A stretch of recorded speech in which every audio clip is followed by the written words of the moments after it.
मुझे लगता है कि ले से लेमैन भी इस बात को समझ लेगा कि अगर कोई जेट सिक्योरिटी का लीडर बाहर जाता है, विदेश जाता है, तो उसका एक प्रोटोकॉल होगा और उस प्रोटोकॉल के तहत जिस देश में वो लैंड करते हैं उस देश के लॉ ऑफ लैंड के हिसाब से उनको चलना पड़ता होगा और उस देश के जो सिक्योरिटी प्रोटोकॉल है उसके हिसाब से उनको चलना पड़ता होगा।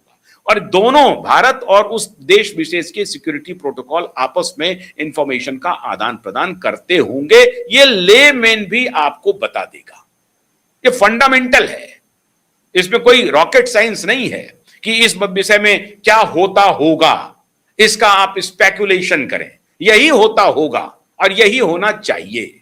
लेकिन राहुल गांधी कहां जा रहे हैं इसकी कोई जानकारी नहीं है। और अगर जानकारी खुफिया एजेंसी को है तो क्या खुफिया एजेंसी फेल कर गई? पक्का मान के चलिए कल जो घटना हुई है उस घटना की रूपरेखा भारत में नहीं बनी है, बिल्कुल नहीं बनी है। 20-22 दिन से राहुल गांधी गायब थे, पब्लिक ग्लेयर से बाहर थे, लोग उनको ढूंढ रहे थे, स्टूडेंट ढूंढ रहे थे, गूंज कार्यक्रम उनका शेड्यूल था, लेकिन उसमें नहीं जा रहे थे राहुल गांधी। तो राहुल गांधी कहां थे ये पता नहीं है।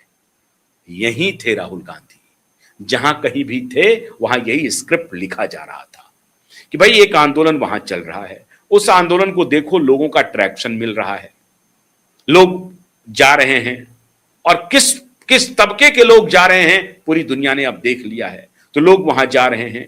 अब ये अगर तुम इंटरवीन नहीं करोगे तो ये पूरा मूवमेंट कोई और लेके चला जाएगा। और अगर चाहते हो कि वो मूवमेंट भी चलता रहे, तुम भी मूवमेंट खड़ा करो और फिर दोनों ज्वाइंट हो जाओ मोदी को हटाने के लिए, तो ये भी मुमकिन है।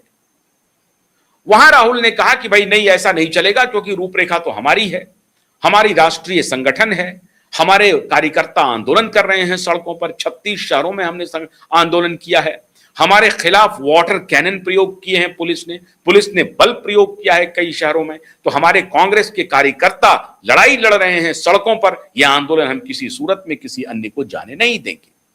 माजरा देखिए, जो इंडिया गठबंधन है वो तार तार हो गया। कल शरद पवार आए वो भी गए, ठाकरे आए वो भी गए। शरद पवार अब एनडीए को समर्थन कर रहे हैं, इसलिए कांग्रेस से दूरी है।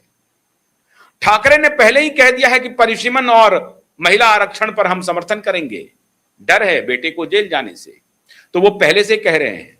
लेकिन आंदोलन में आकर के खड़े हो रहे हैं ताकि हम अपना फेस भी सेव करते रहें कि हम एनडीए से दूर भी हैं। मुद्दे विशेष पर हम एनडीए के साथ हैं, लेकिन हम एनडीए से दूर भी हैं, क्योंकि उनका वोटर नाराज ना हो जाए। तो छुपने और छुपाने का खेल इनका चल रहा है ठाकरे का। ठाकरे पवार सब वहां पहुंचे, लेकिन राहुल गांधी अब इन सब से अलग हो चुके हैं। राहुल गांधी अपना राग लेकर के, अपना साज लेकर के ठिकाना अलग चुन लिया, और राग साज दोनों के लिए स्क्रिप्ट 7 समंदर पार लिखी जा चुकी थी। और मैं दावे के साथ कह सकता हूं, दावे के साथ, अगर भारतीय खुफिया एजेंसी इसकी तहकीकात करे तो यह पूरा डॉसियर देश के सामने आना चाहिए कि 20 से 22 दिन तक राहुल गांधी कहां गायब थे, और उसके बाद आते ही आपने कोई जानकारी नहीं दी। इकट्ठा हुए खड़गे जी के जन्मदिन के लिए, और खड़गे जी का जो आवास है उससे पीएम आवास आसपास है। मतलब जब तक सिक्योरिटी एजेंसी, खुफिया एजेंसी अलर्ट हो पाती तब तक आप वहां पहुंच जाएंगे, और वही हुआ। पहले भीड़ को इकट्ठा किया गया मल्लिकार्जुन खड़गे के घर पे कि कांग्रेसी आ रहे हैं, कांग्रेसी कार्यकर्ता आ रहे हैं अपने राष्ट्रीय अध्यक्ष को जन्मदिन की बधाई देने के लिए। किसी को यह खबर नहीं थी, सबको कहा गया कि मल्लिकार्जुन खड़गे के आवास पर आइए, और संदेश दिया गया कि मल्लिकार्जुन खड़गे का जन्मदिन है और आज पूरे जोशो खरोश से मनाएंगे। और लेकिन मल्लिकार्जुन खड़गे के जन्मदिन से कांग्रेस को कोई लेना देना नहीं था। ये राहुल गांधी की जो नीति बाहर बनी थी उसी को एग्जीक्यूट करना था। टाइमिंग देखिए, बहुत मेटिकुलसली प्लान किया गया। 20 जुलाई को सेशन शुरू होगा, 20 जुलाई के पहले राहुल गांधी इंडिया में लैंड करेंगे और उसके बाद सीधे उत्तराखंड जाएंगे, उत्तराखंड में कुछ बायां दायां करके वापस लौट आएंगे। उसके पहले लाख कहा जाएगा इनको, सोनम वांगचुक कहेंगे कि जो हमारे आंदोलन में नहीं आ रहे हैं उनका तंग दिल है, संग दिल है और तंग दिल दोनों मान लीजिए।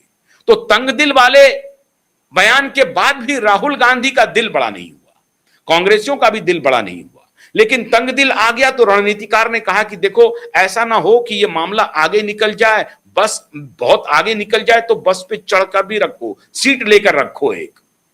तो सीट लेकर के रखने के चक्कर में पवन खेड़ा को भेज दिया।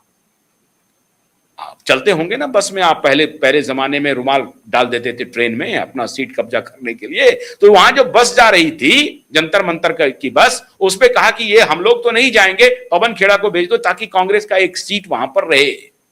अगर कोई ऐसी परिस्थिति बनती है और ये मूवमेंट लार्जर देन लाइफ बन जाती है, पूरा देश इसमें रैली करने लगता है, मोदी हटाओ का अभियान कामयाब होने लगता है और नेपाल बांग्लादेश बनाने की नौबत आ जाती है, तो पवन खेड़ा को भेज के रखो।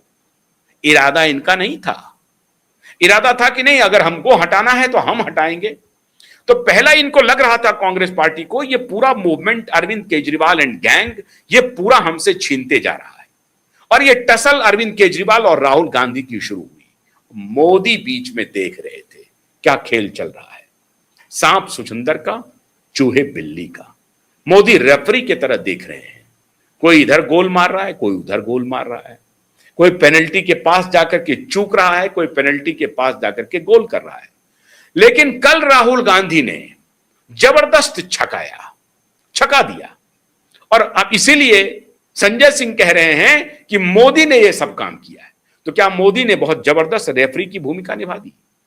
शानदार तरीके से मोदी रेफरी की तरह देख रहे थे, और जहां हो रहा था फॉल प्ले करने वाले को वहां उठा दिया, उसको येलो कार्ड दे दिया, उठा दिया सोनम वांगचुक को।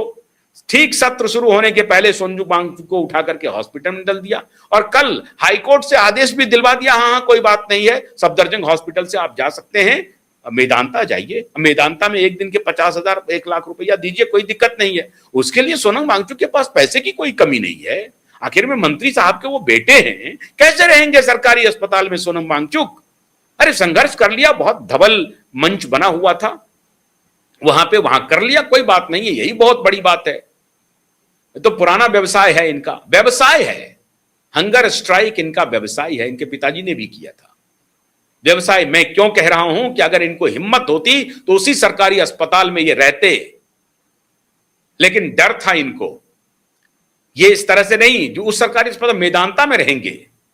और कमाल की बात है, बेशर्मी देखिए सरकार की, सरकार ने भी अदालत में दलील दी, हाँ बहुत ही क्रेडिबल हॉस्पिटल है मेदांता, हम मेदांता भेज देते हैं। वाह, क्रेडिबिलिटी देखिए, मतलब सब धन 22 पसेरी हो रहा है, कौन किसका है, कौन किसके साथ खड़ा है। जनता और ये दिल्ली शांति भाव से, दृष्टा भाव से देख रही है, दृष्टा भाव से, इस देश की जनता दृष्टा भाव से देख रही है। सरकार क्या कर रही है, अपोजिशन क्या कर रही है, छात्र कहां हैं, पेरेंट्स कहां हैं, देश कहां है, देश दृष्टा भाव से देख रहा है। मोदी तेरी कबर खुदेगी, कबर खुदेगी, इंशाअल्लाह इंशाअल्लाह, नाम रहेगा अल्लाह का, सीता का पति, नीता का पति, ये चल रहा है, देश देख रहा है। अपने अपने एजेंडे, अपनी अपनी दुकान चलाई जा रही है मित्रों। तो कल रेफरी के रूप में मोदी जी थे, और मोदी जी ने विशिल बजा दिया। राहुल गांधी पहुंच गए मोदी जी को घेरने के लिए। बहुत सारे लोग कह रहे हैं कि नहीं नहीं, ये तो बांग्लादेश बनाने की योजना थी। बिल्कुल हो सकती है। क्या ऐसा हो सकता था कि राहुल गांधी सारे सिक्योरिटी बैरिकेड्स तोड़ करके प्रधानमंत्री आवास घुस जाएं और प्रधानमंत्री को दबोच लें, या कांग्रेस के कार्यकर्ता प्रधानमंत्री को भगा दें वहां से? जो प्रतीक्षित ड्रीम है, सपना है, काश नेपाल हो जाता भारत में, काश बांग्लादेश हो जाता भारत में। जैसे शेख हसीना आज यहां एसाइलम ले रही है, वैसे मोदी और साहब ही एसाइलम ले लें इंग्लैंड में। सपना देख रहे हैं, सपना देख रहे हैं। पहली बार ऐसा हुआ, संसद तक तो लोग गए, लेकिन प्रधानमंत्री के आवास को घेरने की योजना पहली बार बनी।